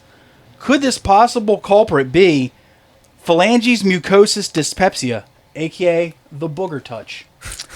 I'm gonna take a hot take here. Skeeter didn't disappear. Skeeter murdered Scooter a la Billy London and then transitioned into Scooter to take his place, his rightful place, I'll say, as the stage manager for the Muppet Show. Whoa. This podcast Skeeter? is over. My childhood's been ruined. Skeeter has blood Yeah. on her hands. Whoa. I wish I had a dun dun dun dun dun dun. Fuck. God. My head just blew apart. Damn, dude. That fucking conniving bitch. That's right. I knew I didn't like her on Muppet Babies for a fucking reason. Skeeter stinks. Oh, dude, Skeeter does fucking stink, dude. Can I weigh in? No. Correct answer. Very, yeah, Jesus Christ, dude. I don't know if I'll ever be different, but whatever. Number 7. What do you think Bear Grylls' real name is? Bear Grylls. Cubby Oven? I don't know. Cubby Oven sounds nice. Works for me. Correct answer. There's no way a fucking guy out there is named Bear Grylls. I refuse to believe that. Jonathan. Yeah. You probably do know it, don't you? I don't. I'm you guessing. probably fucking do, dude. Michael. All right, this one here might get us all in some trouble, but I'm going to do it anyway. Number 8. Top 3 insects that rhyme with slurs. Okay. I'm going to actually... okay. It's a little further, but if you go by a certain C word, a stink beetle... Oh, I didn't even think of that one. He stink a long time. Oh. Let's see. I'm having trouble thinking one for the big one. You should. I sadly got one first. The itchy little bugs that you find in tall Oh grass. yeah, chiggers. Chiggers? Chiggers are terrible. That's one of the ones on my list. Yeah, they But- move into the neighborhood. Your leg starts blistering. The property values Yeah, go down. Exactly. Play the music Your loud at daughter's night. pregnant. Yeah. I tell you what. Okay, so we got chiggers, we got stink beetles, and we got... I don't know enough bug... The problem is, I don't know enough bug names, and I know all the slur One names. of them eventually becomes flies. Larva. Oh. Oh. They also love Slipknot. Slipknot fans. Oh, we miss you, Yes, Craig. that's right. The correct answer is chiggers, ticks, and maggots. That's right. Yes. Though the stink beetle one's pretty fucking good. I like that. Damn. All right, number 9 here. Moving right along. Going right through it. Would Brazilian beheading videos be more palatable if Daddy Yankee's Gasolina played in the background? So, 100%. I've unfortunately seen a lot of those videos. Same. I was, throw a little background story here. There was a friend of the family. This is not a molestation story, although it probably would have been better off if it had been. And if it was a molestation, if Daddy Yankee's Gasolina was playing in the background, was it that harmful? If you tell anyone, we'll both get in trouble. What about gasolina? I can't tell Dude, you. it does have a hard driving beat. Take your shirt off. No, this friend of the family had like a kid my age that I didn't like, but they made me hang out with him. And one, like 8, 9, he's like, oh, I'm going to go to the store and rent some videos. And I think he rented like Ace Ventura and Traces of Death 2. Faces. No, Traces. Traces. Oh. That's an important distinction because a lot of the I did Faces not know stuff was B-roll and a lot of it was like fake, made up for it. Told ya. No shit. Traces was literal, like, you know, like... Snuff. Like fucking, I saw an Arab dude get his dick cut off with a sword. Wait. You just told me Faces of Death is fake, and you told me Skeeter took over Scooter. Would you please quit fucking with my childhood? Sorry, man. I'm having an identity crisis That here. monkey is alive to this day, brains intact. I'm son of a sorry. bitch. I remember that fucking video, too. Yeah, man. Ah, damn. But, yeah, so I was exposed to people being murdered very young, and I used to watch it until, thankfully, it just became harder to find. But, man, you ever see that Brazilian one with the chainsaw? I saw the one of them pulling apart a soccer referee, pretty much drawing and quartering him. Saw that. Barehanded. He drew a red card, and then Yeah. he hit the playoffs. I made the mistake of, I would listen to a podcast called Stuff Island, and one of the hosts on it, yeah, I know the guys. Tommy Pope, was talking about his favorite gore sites. So I made the mistake of DMing him, like, yo, what's a good one? Because I haven't been able to find it since, like, I don't know, my 20s. And he's like, yo, check this one out. It's the best one there is. And I fell into a wormhole where I was watching it, like, constantly. Just people getting executed out front of beauty parlors in Brazil and shit. And I was just like, all right, well, I'll never get hard again. Yeah. Was it the? I stopped watching when they got rid of the subreddit Watch People Die. This one was called Chaotic with a K. Yep. .com. KAOTSC. It's mostly drug murders and guys murdering their girlfriends in the hair salon. Yeah. Ogrish back in the day. Oh, Ogrish was a classic, yes. Yeah, and just to clarify, because I had to explain this to my wife after I mentioned it once, like, I don't get off on this at all. I'm somebody who thinks about death a lot, and there's a notion of, like, staring into the abyss, looking into, like, how horrible it actually is. I remember I had a very early stand-up bit that didn't actually go anywhere, but just, like, how everybody's idea of death is, like, fucking wrong. Like, whenever there was, like, those beheadings in Iraq and, like, ISIS, like, I would have done this, I would have done that. Like, I've seen those videos, and you know what you would do? You would sit there looking like you're waiting for the bus, and then you'd scream a little, and it'd get all... And I remember that video. You would die. Dude, you ever see the dude in the shark cage, and they just, like, dipped him in the water and just drowned? With, like, the best production value I've ever fucking seen. Like, I don't know if they're sponsored by GoPro, but they have a lot of them. Damn, that's what actually you have to think about that with today's technology, how much better those videos are going to get. But one of the best jokes I heard about beheadings was a Louis C.K. bit he had. He's like, the worst part about being beheaded is how dumb your head looks after it's been cut off. He's like, you're just in there like, duh. If you're afraid of being beheaded, there's a simple answer to that. Don't go places where they behead people. That's one. But turtlenecks. Keep your head shaved. Nobody wants to cut off the head of the guy that you can't hold it up by the hair afterwards. And no one wants to. Nobody's like gonna go through all that trouble and then be like, whoa. I mean, they could briefly. Slippery. They could briefly hold you up by your ear, but eventually the weight of your head's going to tear your ear off. Exactly. Which is actually kind of bitching, but it's just not good for the video. Sounds yucky. It doesn't make a good picture. That's correct there. And none of their hands are big enough to palm it either. That's true. Especially not my head, dude. That's why they don't have basketball in those cultures. I have a gigantic palm, dude. All right. Number 10, moving right along here. We know more about the surface of Mars and the moon than we do about the bottom of our oceans. That's true. Could Elon be hesitant to find all this due to a fear of Aquaman? I'm surprised Elon has not pursued the ocean because there's none of his children there yet. The dangerously low population at the bottom of the ocean. So they're going to rediscover Atlantis, and it's been populated by the Musk children for the last 10 years. All 76. They're all like, oh, we're inbred, and we have tridents now. Like, fuck. And all our names are equations. Also, we're autistic, like our father. It runs in the family. This is my son, Pi, the 14th number. He's king of Atlantis. All right. All right. This one here is a little more based on stand-up, as you're a stand-up here. It says, now, what's more hack premise? Air travel or cancel culture? I honestly have not heard really that many jokes about either, particularly in like the open mic scene where you would think like low-hanging fruit. Podcasts, you can't avoid someone talking about cancel culture for at least 20 minutes. I would, modern era, I'd have to say cancel culture. Be a lot of people talking about cancel culture, not a lot of people talking about airplane stuff. Well, open micers aren't exactly flying places to... That's true. Nobody wants me anywhere. What's the deal with that? I got bus jokes, though. What's up? Yeah. All right. Now, are you a fan of heavy music? Oh, wait. Okay. Which one is it? Real quick to take a step back. Boy, I would have loved to have seen an ISIS-style comedian. Like, what's the deal with air travel these days? I don't know why I give you a Jewish accent. Or just have them bitching about airline food. Yeah. He's like, I've just severed so many heads. I'll be in paradise in 15 minutes. I would have liked a full stomach. It's like, not one halal thing on this fucking menu. Yeah, I've severed so many heads. I'm a bit peckish. Can I at least get a good cut of salmon? Like, Jesus. They make you take your shoes off. I'm hiding the razor in my tuchus. It's like I'm wearing flip-flops, for Christ's sakes. It's like, what can't you see? Jesus. TSA actually said, like, packing kind of light. Like, yeah, I won't be long. I am in the bags, but not around my chest. Shout out to all my suicide bombers. Boy, I've heard of bombing before, but this is ridiculous. I love the fact that your ISIS impression sounds like Mel Brooks.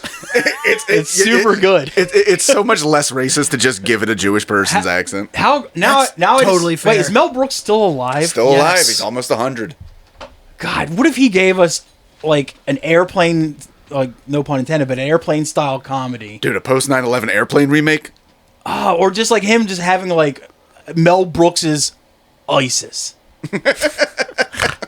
And it's just them I think out. I just got an episode title. Oh my That'd be pretty god, good. dude, that'd be pretty so good. fucking funny. Just fucking American Sniper directed. It's starring Rick Moranis as Osama bin Laden. Who stars as Al Baghdadi? Bill Pullman. All right, are you a fan of heavy music? Aren't Yes, you? I am. Are you a fan of the band Slayer? Yeah, of course. All right, number 12 and the final question. I thought there were 13, but okay. 12 of the hardest questions you've ever been asked? Just when he said 13. I don't know. Oh man, I don't fuck with that bad. Maybe I'm juju, just man. so dark and cool. I just think Yeah, everything's dude, you're just 13. fucking crazy, dude. That's right. I need you to finish the Slayer lyric. Okay. All right. You just gotta ignite the light and let it shine. Just own the night like the 4th of July. 'Cause baby, Ain't seen nothing yet. Bam, now. I don't know. I don't know it. 'cause baby, you're a firework. Damn.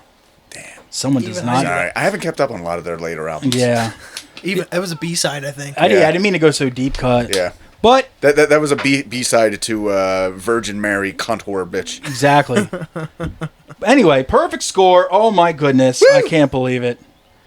Probably because he just loves ISIS as I get much to put as this I on do. my resume now. That's Hell yeah. Pad that resume. all right. That's all I got there. Now, let me see. Had the party. Homework. Let's do plugs before Plugs. we do anything else. Plugs. Plugs. Now, this will not be out in time for your next show, but you're working on something, yes? Yes, there was a project that me and Jay Simpson, a very funny comedian, have been doing. I know called, Jay Simpson. Called Rock and ROFL. It's not a great name, but it says exactly what you're getting, which is we're ripping off the goddamn Comedy Jam. It's comedians doing songs. The only difference here is that all the band members are also comedians. We're doing a lot of fucking around. One of the shows we did, we had a very fun canceled medley where we got to jump around from fucking what's his name? From Robin Thicke to Kanye, R. Kelly, like cranking shit out. A lot of fun. What did Robin Thicke get canceled for? He wasn't formally he was sort of canceled for two things. Number one, blurred lines, kind of rapey. I disagree. It's a good jam, or maybe it's just so good I don't mind that it's rapey. Either way, Marvin Gaye's fault because he wrote the song. It's true. That's kind of bullshit too. But also he when his wife left him, he just like very pathetically like for the next 3 years was like, I'm drunk and I want my wife back. I hate this, and that's why he's not cranking out the hits anymore Aw. with Pharrell. Nerd. Yeah.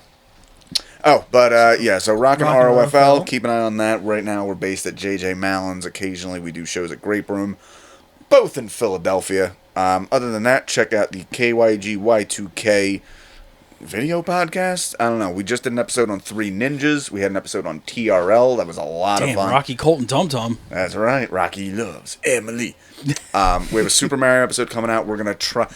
We're just so bad at production. Like, literally, it's like May 29th. Like, we should do a Pride episode. And it'll get released in August. Our editor, Bill, is gay. So we wanted to do, like... I actually have been pitching the idea for... my wife has had me watching, like, Drag Race and Pose, like a bunch of gay shows. And I really want to do a podcast called Curious Straight Boys. That's just straight comics watching gay media. There's something there. I've asked a few people to do it that are straight up like, that sounds very backfireable. Like, I could give it that. Fair. We could comment on how pretty their dresses are and maybe not the choices and what they do and do not deserve. Weird man, but okay. Only other thing, my wife's podcast, I only promote it because I'm pretty much the guest half the time because she doesn't like Goth Mom with Perry Sterling. Ooh. Go check that out. Our most recent episode, we discussed how the entire thing with Goth Mom is it's getting older while still remaining a weirdo. While still hanging out at the food court and fucking with the norms. Exactly. Well, that's literally the episode. My wife had a very unfortunate encounter with like a shitty 6-year-old, and we just talked about dealing with shitty children for an hour. They're just I'd called listen to that. 6-year-olds. They don't have to be called shitty. They're just it's assumed. I'd listen to that. Yeah. It's called, what is it called? Goth Mom. Goth Mom. Best title of the bunch. How to cut yourself in your later years. There's a lot of stuff you could do with that. I like it. Cutting tips after menopause. Finding clove cigarettes in the year 2023. How to maintain your figure while only drinking black coffee throughout the day. These are all, can I get a pen and paper? These are all great Yeah, episode dude, ideas. I'm weaving gold for you here, all right? We will have links. No. It's fine. We will put links up. What's your main socials? Your Instagram? JD Patrick Comedy on Instagram. I have clips there. I'm always putting up clips, trying to get a few more views, because that's competition these days. How many views? I used to get more views, and then I farted out a fucking rehearsal video of me. We're doing a My Chemical Romance song for the show, so I just did a quick video of me doing the guitar solo and then quickly switching to piano and quickly switching back, and it has the most views of anything I've done for the last 6 months, and it's really fucking annoying. It's always some shit that you don't care about. Yeah. That catches on. I mean, yeah, it's a rockin' solo, and I'm pretty impressive. But, like, guys, I work so hard on this other stuff. You're like, I've crafted these jokes. I've tried them out. And all you want to see is me jumping instruments. Fine. Playing another man's music like a queer. Exactly. And MCR for at that matter. Oh. I'm actually a fan. I like heavy music, but I'm a big theater dork. So if it's like big enough and somebody's like crying at the end of their vocal register, like okay, I'm kind of. You're the MC Army. So that's right. Your wife's goth. Doesn't she clown you for listening to My Chemical Romance? Not really. She listens to dumb shit too. She loves the Carpenters, for fuck's sake. Yeah, the Carpenters are sick, dude. She's a great drummer. Yeah, Superstar. Yeah, that's my jam, dude. Mm-hmm. She loved those drumsticks so much that she modeled her figure after them. She really fucking did. There's few things that she couldn't do, aside from stay alive. Chew. Mm-hmm. Chew. Swallow. Keep food down. Solid poops. Stay away from her touchy dad. Oh, sorry. Didn't mean to get gross. Well, let's say we will have links to to both of those YouTubes in the descriptions for all the stuff we do. Thank you, guys. Both your shows, your Instagram, and while you're at it, check out our Patreon. Patreon.com/IRR and ILL. I did a more. That's pretty good spelling for somebody that's illiterate. It's true. Hence why I had to shorten it. I also wanted to be I wanted it to be easy to find, I guess, but I did a show download of the Phillies Funniest with Mike Murrow, our esteemed number one guest. Top Wop Mike Murrow. And we've covered a bunch of topics on there, and on all of the episodes that we do in Is It Euro, we have Is It Euro listening parties on there. And coming soon will be the Irrelevant Illiterate Boys versus the band Sunburster in a game of Drunken Guess Who. Ooh. That's coming as soon as I can put aside time to get extremely day drunk on a Saturday. So look for that coming soon. Yeah, I'm old now. It takes me a while to recover. It'll be whiskey at noon and the game Guess Who. So prepare yourselves for that. That's well worth your $3. Yeah, $3 a month. You get an episode every week. We turn all that Patreon money into the next drinking episode I do. Road pods, all that good shit. Oh, yeah, road pods on our way to comedy shows, which the next one, I believe, will be... Rich Voss and Soul Joel's. Mm-hmm. Nice. Yeah. July 15th, I think that is. Yeah. I saw Rich Voss for my bachelor party. It was dude, was it worth it? Awesome. It was pretty cool. Yeah, we were going to Atlantic City, and he was performing. Nice. Dude. And while you're at it, give us a call. Leave us a message. Oh, yeah, on the Hot Take Hotline. Hot Take Hotline. Mm-hmm. Yeah. That number is 302-316-0096. We've got a couple messages coming up. I will bring them next time. Yeah. I think. You forgot. If I get around to it. All right. You want to get into the homework? Let's do the homework. Homework. Now, go ahead. I did share with JD the things that we'll be covering, but Okay. like I said, I'll preface this: as a guest, you are in no way obligated to participate unless you want to. I really wanted to, but I got swamped. But Totally I understandable. don't know. I might have opinions anyway. So, let's start with the guests homework then. I forget who the fuck was here. It was John Martello Oh, it's Martello and John Lowe and Hoops Low. of the band Rock Bottom. Yep. And what the fuck is it at? There it is. John Martello gave us a record by a band called Bad Nerves.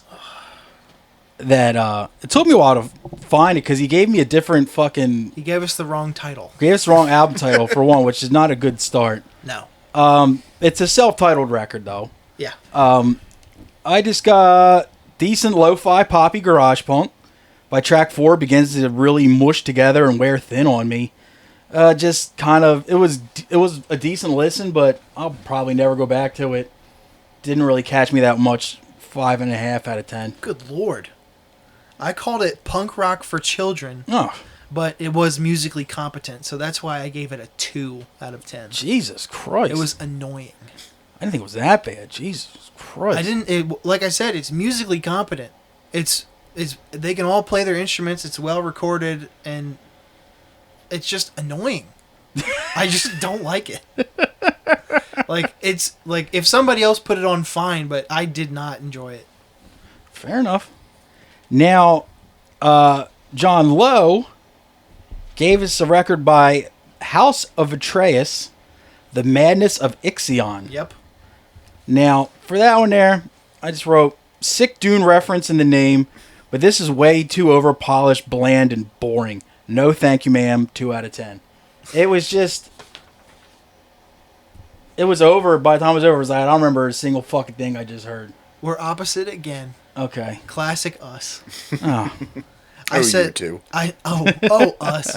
I said compelling riffs, but not my style. I couldn't turn the songs off because of the guitar. The guitar work was really good. That's probably why I didn't like it. It sounded like less corny Amon Amarth. Speeding in a car, getaway music. For riffs this good, there's an underwhelming amount of shredding. There was little to no cool solos, which I was like, what gives? Hey, guy. If you're gonna write riffs that cool, throw in a fucking solo or 2 or 3. And it drags, and it didn't really take me anywhere. 5 out of 10. Huh. Their logo really looks like it says misspelled House of Uterus. It does look Like, this isn't me bullshitting. Like, that is not connected at the top. Yeah, it does look like uterus. You ain't shitting. Damn, I would probably like it if it was called House of Uterus. House of Uterine. House of Now, you gave me 2 records because you couldn't decide which one you wanted to give me. And the first one you gave me was, you told me it was the band Warthog. Mm-hmm. And you gave me the self-titled LP, which doesn't exist. EP. You said LP. I said EP. I'll take it to the tape, sir. All right, it's recorded. So, instead, I listened to the entire discography. Every single EP they had. And there was a lot of them. There was like 4 of those fucking things. What are they all titled? I think 2 out of the 4 are self-titled. One's like just called Live. And I forget what the other one's called. But anyway, so I went off the Warthog self-titled EP. Just listened to the entire discography because a proper LP doesn't actually exist. Forgot how hard the song Brainwash goes in. The snare sounds like someone smacking a phone book with a pork loin. This shit rules. It's good angry hardcore punk. Knows when to slow it down and put some stank on the riffs. And still knows how to keep it at fast enough that I don't get bored. Would be nice to have a proper LP. To be quite honest, in my humble opinion, LOL, fart. 8 out of 10. I enjoyed it thoroughly. But yeah, it's just like, I wish there was an actual LP. I'm sure it's probably in the works at this point. They've been a band long enough, and they're popular enough too. They could probably move some units. I just think they also need to worry about titling their albums. That too. That'd be nice. I'd love a title here once in a while. At least just like have like EP, then have the year after it, so you know which one you're getting. That's why I gave you the year. Like you didn't. I said Warthog 2018. Jesus Christ, we need to go back to the tapes for this one. All right, I before we don't. sound like an old married couple here, you also gave me a record that I had actually previously heard before, as well as same with Warthog, is Metzger's "Subtle Kiss of a Sledgehammer." Now, I heard this in the early 2000s when it came out. 2001. When they came through on tour and played Philly, Delaware, Baltimore area, all those. I went to all the shows, and I just remember the singer having a gigantic padlock necklace and like the thickest, like a chain, like a seriously like a tow truck chain necklace around it. And I was like, this dude is cool as shit. But all right, anyway, Masura, Subtle Kiss of a Sledgehammer. I just said Kliss. I don't know what that means. Actually had to dust off my CD copy because I couldn't find it anywhere. So I actually had to pull the CD out of storage. I dust my CD copy off. Love this when it came out, but it doesn't hold up as well as I'd want it to. Still a good listen, solid, chunky 90s style metalcore. Awful production, but it kind of gives the record more character and a little bit more heaviness, a little dirtier sound, and that's kind of cool. 6.5 out of 10. They have a record that came out before it called Shame of a Nation. That's the one you were hoping it was. when I Yeah, brought it it's a up. better record. You should listen to that one. Okay. But it's a good record, but it's not as good as I remember it being when it came out. It just didn't. It's not aging well. I mean, it is pre 9/11 heavy hardcore. Yeah. Before the world had to grow up. So fast. I'm telling you, dude. Now, do you want me to get into the comedy special you gave me, or do you want to go into your music that I gave you? You gave me Dog Soldier is the Yeah, band, and yeah. I guess it was 2 EPs. Yes. Flies And Ghosts. And Ghosts. Yes. I said Both spooky. yes. Yeah. I said the word that comes to mind is grimy. True. Sonically, it's really bad, and I love it. And not boring in the least. I quite enjoyed these. Both solid 7 out of 10. Huh. I enjoyed both of them. I wish I could listen to them in sequence without having to switch YouTube videos, but what are you going to do? Oh, it's not on Spotify anywhere? Nah. Okay. Fair enough. But I liked it. I'm glad, buddy. Yeah. Yeah, it's definitely some stinky punk rocker stuff. Grimy, right? Yeah. Yeah, Portland people. And for comedy, you assigned me Katie Hannigan's Feeling of Emptiness. Mm-hmm. Brand new special. I think by now it's by now I think it's 5-ish, a month old or so. Yeah. Let's see. I wrote some of my favorite jokes. Moved in with my boyfriend. Sometimes I go back to my old apartment to fart. I wish I was there because I would have laughed in the room if I was like watching that live. The watching football bit was really funny, and she did a callback to the weighted blanket joke. I don't like weighted blankets, but I thought the joke was good. Joke was And good. the practicing Catholic joke was A+.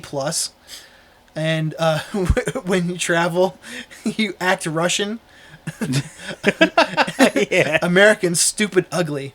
Tell me about it. I thought it was really funny. 5 out of 10. Now, remember when I assigned you Rich Voss's Lost Hour? Uh-huh.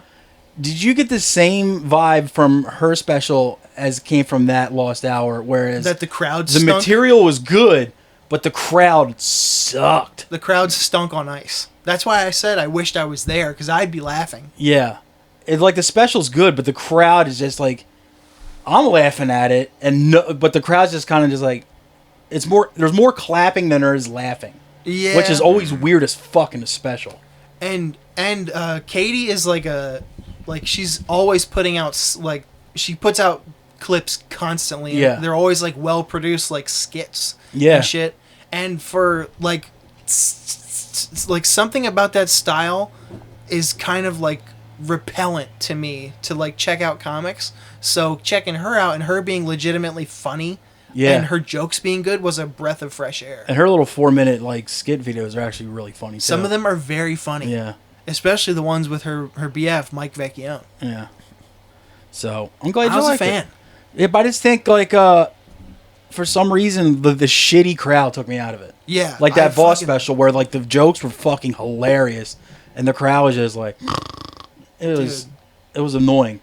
It actually made me angry in spots. But you assigned me Matt Pavich Wednesday at Bellevue. Yep. Now, first off, This dude's voice gives me a fucking raging hard on.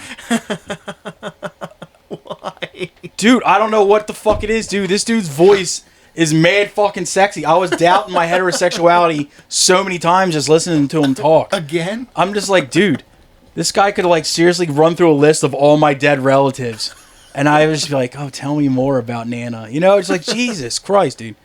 But anyway, Matt Pavich, Wednesday at Bellevue, was on the fence at first. The first 15 minutes, I was kind of like, he's all right. And it's pretty good. Mm-hmm. As soon as he hit the Netflix joke, I was like, this motherfucker's spitting, dude. This shit is great.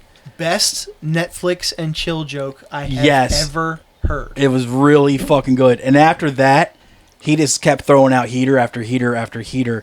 Sometimes, though, I like his setup more than his punchlines. Like, agree. He would just do this thing where he comes out and just says the most, like, out-of-pocket, just fucking ridiculous thing, and then goes into the joke about it. And sometimes the setup is better than his punchline. Sometimes. Not all the time, but sometimes. Mm-hmm. But, so yeah, it's a good special. I gave it a 7 out of 10. Nice. I think... Free on YouTube. Free on YouTube. So is the Katie Hannigan special. Agree. Yep. I think... The thing whatever he comes out with next is going to be way more polished, and I think it's going to be a fucking straight killer. Mm-hmm. He was really fucking funny on Stuff Island, so I was like, I want to find out who this guy is. I had only seen him on podcasts and stuff, and I thought he was funny on that, and I didn't know this special existed until you assigned it to me. Mm-hmm. So I enjoyed the shit out of it. Nice. But I think that's it. What do you got? Oh, JD, you got anything you want to recommend to us, record-wise, comedy special-wise, anything? I'm literally watching that Matt Pavich joke with the sound off right now. This is brilliant. That's hilarious. Just reading his lips. Captions. Yeah? Captions, brother. It's true. All right, so if I give you stuff, I want to give you stuff you haven't heard before. So here's a weird album I got into. Have you ever heard of the band Crimson Armada? The name is ringing a bell. Don't think so. They have an album called Guardian. I saw something about it online somewhere. It's like an Ohio teenager Christian metal band, and it's surprisingly, like, I was like, what the... I am chanting along to, like, the hardcore fucking gang vocal. God, you showed me what it's like to be alive. Like, this is fucking dumb, but this is heavy. All right. On top of that, I would give you, ever hear of the band Mirror Throne? No. Mirror Throne, it's one of several one-man bands by the same one man named Vladimir Koshe. He's a Swiss guy. I found a random review for the Mirror Throne album Gangrene. I think it came out in 2007. He hasn't released a new album of it since, but it's black metal influenced epic metal with heavy piano presence, which is the coolest.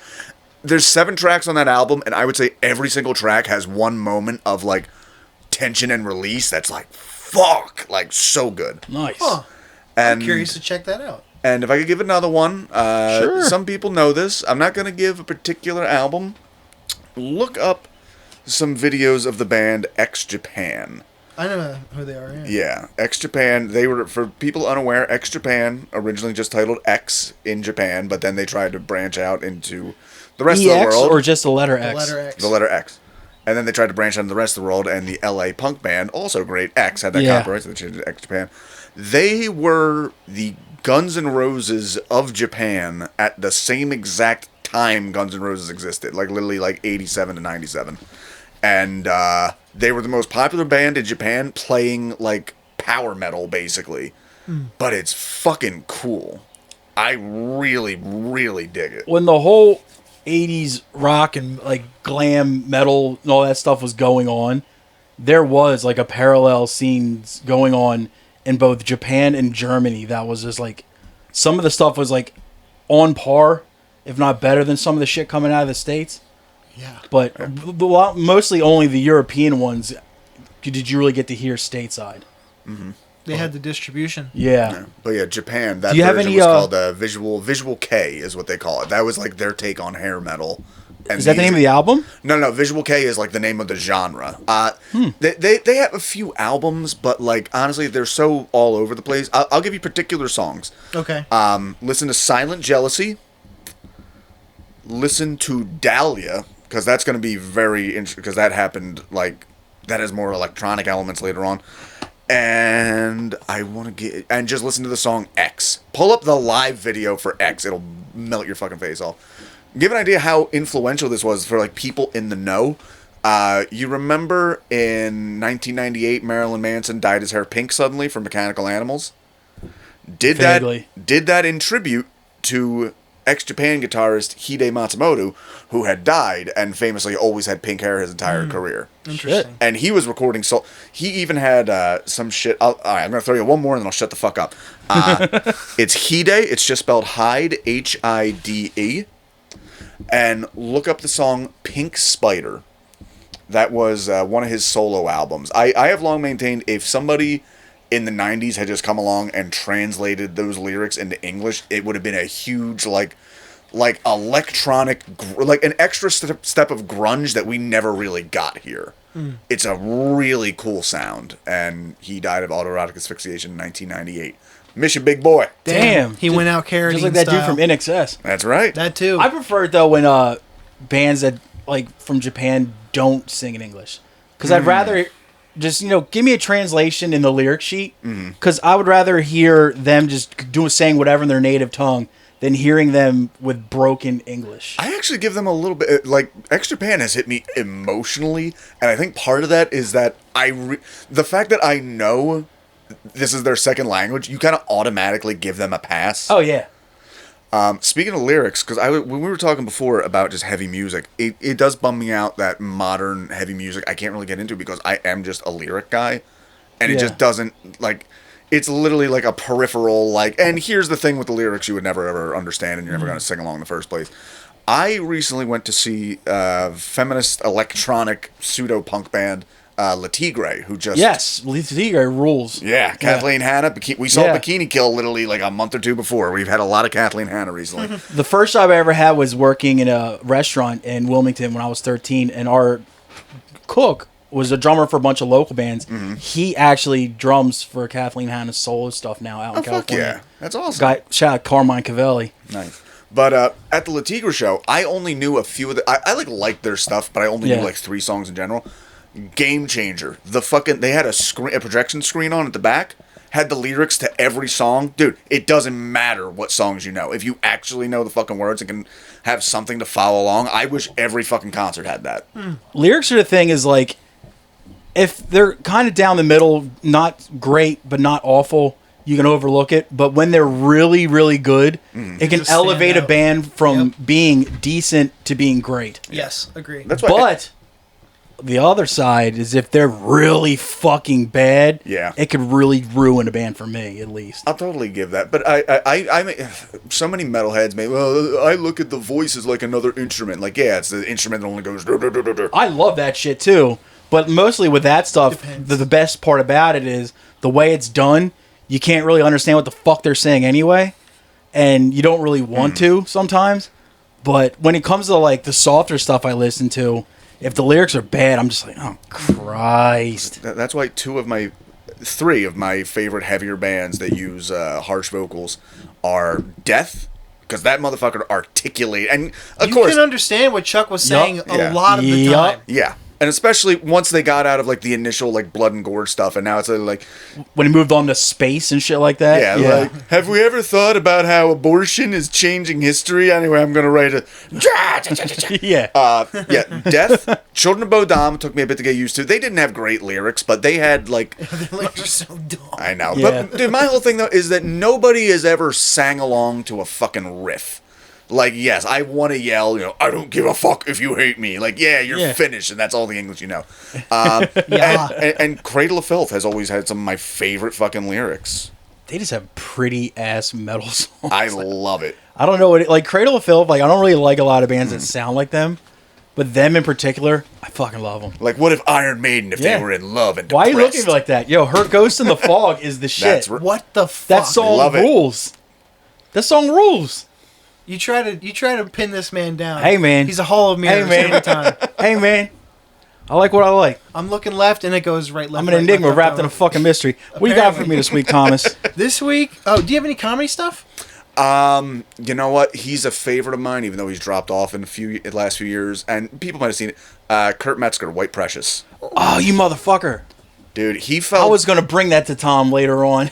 he fell down kind of a right wing rabbit hole that I think it's a little bit like the Rogan thing, where they're essentially non-political, which means they're kind of exploited by people who are very political and just like, yes, I'm just a cool dude, bro. Bring me on. You know what? Secretly, the Jews, Joe. Like, oh wow, you ever tried DMT? But White Precious is a fantastic album. He is a genius fucking writer. Have you never heard White Precious? I know who Kurt is, but I've never. What's that? Was that mid aughts? Like 08? That might have been like 08, 09, 010. I first discovered him the first time I started listening to podcasts. I stumbled onto Race Wars, which I still think is one of the funniest. Him and Donnell or Sherrod Small. Yeah. But again, perfect example. They had like a very, like, we're gonna have this guy on, Gavin McInnes. He seems interesting. Yeah. He's a troll, right? Yeah. Yeah. Look, Metzger is. I mean, he's got a new special coming out that Gas Digital's producing. Yeah? Actually, yeah, a new half hour. I can't wait. White Precious is honestly one of the best comedy albums of the recent age. I think it's on Amazon. You can find it on YouTube if you really. Okay. The child pageant joke alone is one of the funniest fucking things I've ever heard. I'm excited for this. Nice. Another thing, add this to your there too. This is not happening. That's a good. He has two, and they're both really good. Yeah. And also, you should throw in Big J's one, because that features Kurt and his famously big donkey dick. Yeah. I just like that you've introduced me to the name Deshanthony.